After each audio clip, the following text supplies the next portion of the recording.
Hello Internet, I'm Hazel and this is how I beat the legendary pet Corrupted Thundertail in Tanaan Jungle. You can fight this guy once per day for a bag of Fel-touched Pet Supplies, which can include one of 4 new pets and other assorted goodies. You can find Corrupted Thundertail here in Tanaan Jungle. Currently, there's no quest involved, so just find him, beat him, and you'll get your stuff. In the first slot, I've got my Zandalari Ankle-render with moves set to Hunting Party, Primal Cry, and Black Claw.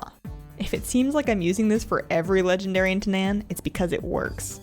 For the second 2 slots, pick your favorite tanky pets to handle the Thundertail's backup of the day.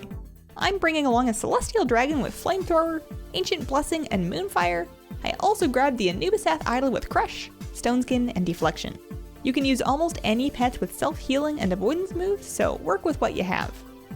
Alright, so make sure that you have your Ankle-render in your top slot as always, and we'll go ahead and start this up. So, much like many other Celestial, or many other Tanaan legendaries, we're going to start with Primal Cry, and he's going to do his whole self-corruption thing. Pretty awful. We're going to follow Primal Cry up with Black Claw, of course, and we're going to try and murder him before he has a chance to reapply that Fel-corruption. We want that to fall off as soon as possible. So, turn 1 Primal Cry, turn 2 Black Claw, and then of course Hunting Party. And by your second Hunting Party, you should have your Beast buff up. He should be just almost schmucked. Of course, he does a lot of damage, but he doesn't have very much health left, and he has a number of debuffs causing him to take extra damage. So I bring out the Celestial Dragon here, and I'm going to go ahead and finish him off with a Flamethrower. With all of his debuffs, that is enough to torch him perfect. So, here comes the Fen Crab. With the Celestial Dragon, should you choose to use this, I'm going to Moonfire right now because I have my Dragonkin damage buff up, and that does a good bit of damage. And then it's also going to apply the Moonlight Weather, which will let me heal more with Ancient Blessing after you've got Moonfire if you want an Ancient Blessing on cooldown. Chi-Chi, Hatchling of Chi-Chi, would have actually been better for this fight because he does more damage to the Fen Crab, and I think he takes less from the other one, I don't know.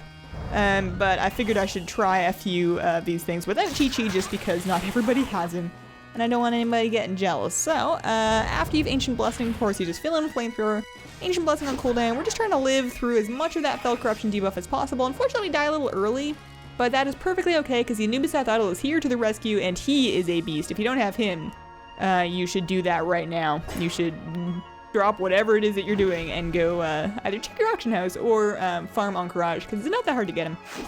It's got a reasonably good drop rate, and he is very good. So, with your Anubisath Idol, of course, you want to maintain Stone Skin at all times, so just reply that every time it's going to drop off. If there's nothing particularly scary, then you want to use Deflection on cooldown. I was trying to predict when he was going to Blood in the Water. I actually missed it, but you know, that's perfectly alright. I deflected a rip, and that's still damage saved, and the Fel-corruption buff is of course gone at this point, so there's nothing to really worry about. I'm at half health, but this last pet is just a measly little rat. He's great quality, and with his Stampede ability, I'm feeling okay because of course Stone Skin mitigates 100% of the damage from Stampede, so we're just going to go ahead and crush him to death.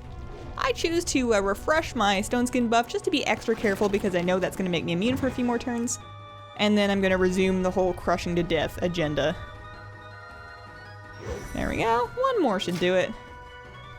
He only has 916 health. You forget how weak little gray pets are when you never fight them because you're always doing dailies. Perfect. So there we go.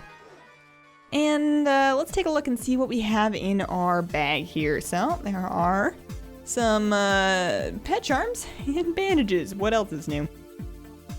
And that's how I do it. Check out my channel and subscribe for guides to the other Tanaan legendary pets and more. Let me know what you think and have a wonderful, wonderful day. Bye!